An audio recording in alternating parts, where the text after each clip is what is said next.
I decided to compete in craft class because I felt like it was a new challenge for me to endeavor upon. It was going to allow me to create a type of drink concept that I wouldn't normally be able to create at work, and I thought it would be fun. So it was all of the above. I wanted my cocktail to say how much attention to detail I pay to the drinks that I create. I wanted my cocktail to speak to the type of experience that I've had in creating cocktails, and I wanted it to speak to my love of culinary concepts and pairing flavors, and I think it did all of that. The part of my personality that I think came out in my drink the most was probably, well, two things. One, my love of art.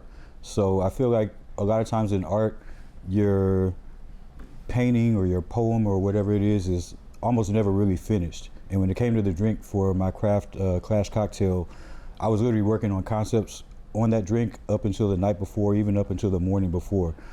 So I remember when people were saying like, oh, they were celebrating like, oh, my drink's finished. I was like, I don't understand artistically how your drink could be finished. Like, I'm still tweaking things about my drink right now because I'm about to start working on it at my restaurant. So my artistic side definitely came out.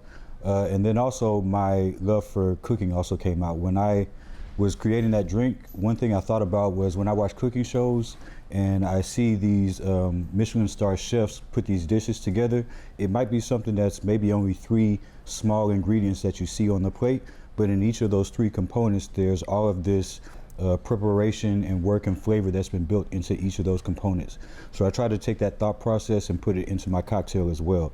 My cocktail itself didn't have a whole bunch of ingredients, but the ingredients that I did choose were very carefully chosen for their flavor profile and pairing with each other, and I tried to pack as much flavor into each ingredient as I could.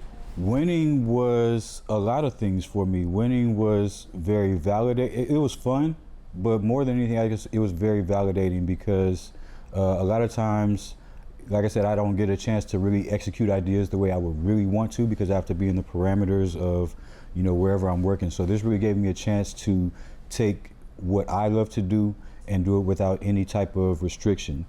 So the fact that I was able to do that and it actually won the competition was extremely validating, and just yeah, that was what it was, validating for sure. I say all the time that I feel that most bartenders that take this craft seriously are artists at heart.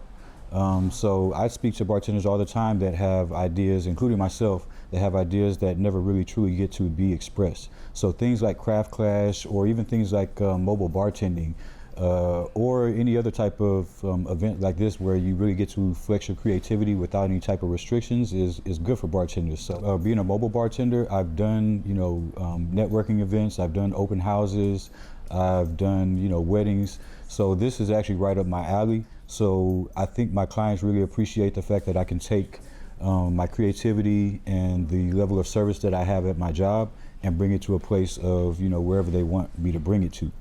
So to be able to come to a place like this and to an event like this and to showcase what my clients already love about me, I'm pretty excited about that.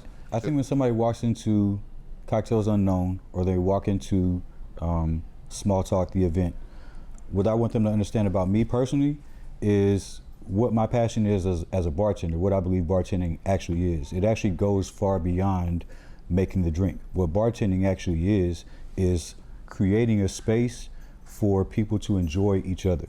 And so an event like Small Talk Connect, that allows me to do what I enjoy doing most as a bartender, which is creating the space for people to connect, create relationships, and say, this is where I met this person.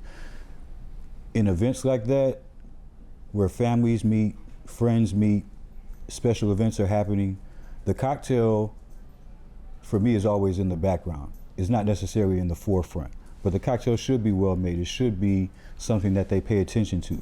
But the purpose of the cocktail isn't for the bartender to be like, hey, look at me, I'm such a great bartender. I feel like the purpose of me being a great bartender and creating a great drink is creating those spaces for people to meet and create connections. So that's exactly what I plan to do.